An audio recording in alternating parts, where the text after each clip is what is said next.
It's devilishly tricky to paint spring watercolor trees. Summer trees, that stuff's easy because of the thick, lush foliage, so it's easy to make those big marks and to get the highlights and the shadows.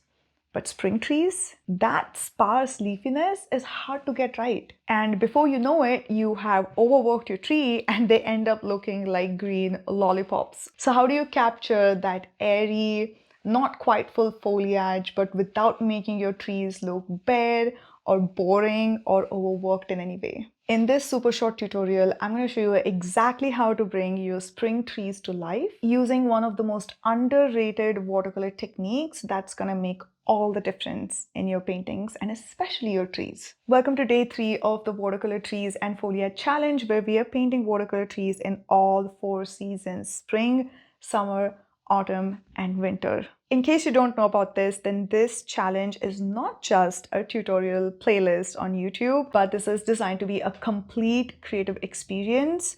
So along with these tutorials, you also get a companion email series with bonus tips and that much needed accountability. You also get a workbook with an updated supplies list and a lot of other good stuff. So make sure you have signed up for the entire experience with the link in the description. Okay, let's get to painting spring trees. Okay, the tree that we're going to paint with a very sparse foliage is really easy to do. So the way you paint a sparse foliage is to just take a green, any green, and just dab all the excess paint from your brush and just practice some dry brush technique, dry brushing. And it really helps if you have a cold press rough or a cold press fine grain paper for this exercise, because the bumpy texture of the paper is going to help you in doing this. So let's paint a spring tree with its leaves just budding. Just going to pick some of this green that's there on my palette.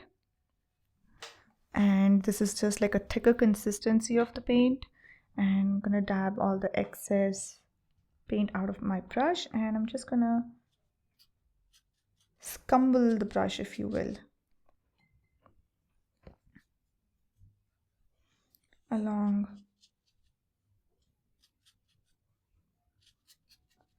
on the surface of the paper, kind of scratching it. And again, over here as well, we can remember to place our shadows at the bottom part. Just makes it look more natural and realistic, all the while keeping our paint consistency thick so it's easier to scumble the brush. And then just paint a nice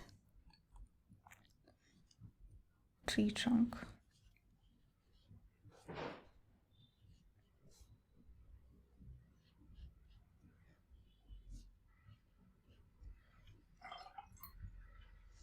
Just a very simple technique to paint your trees.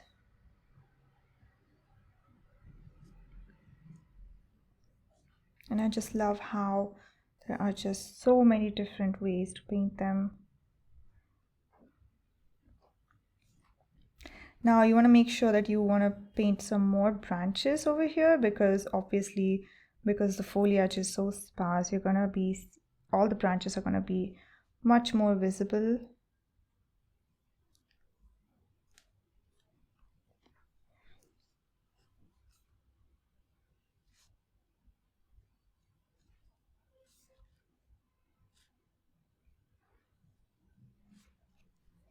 There you go, just a very beautiful little tree that we painted. Now you can repeat this technique for a bare winter tree with just a very little foliage left on it, or an autumn tree in autumn colors, and it's just gonna look so beautiful and pretty when you place these kind of trees in your landscape.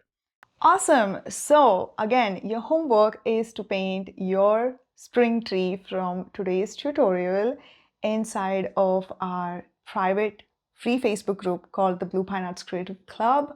The link to that and the password is in today's companion email in your inbox, go check it out if you haven't yet, because it's gonna have some extra painting tips and all sorts of goodness in it. And I can't wait to see how you've painted this spring tree inside of the free Facebook group. And I'm also really proud of you. So great job. Let's continue on to the next segment, the next kind of watercolor tree that you're gonna learn how to paint. Until then, happy painting.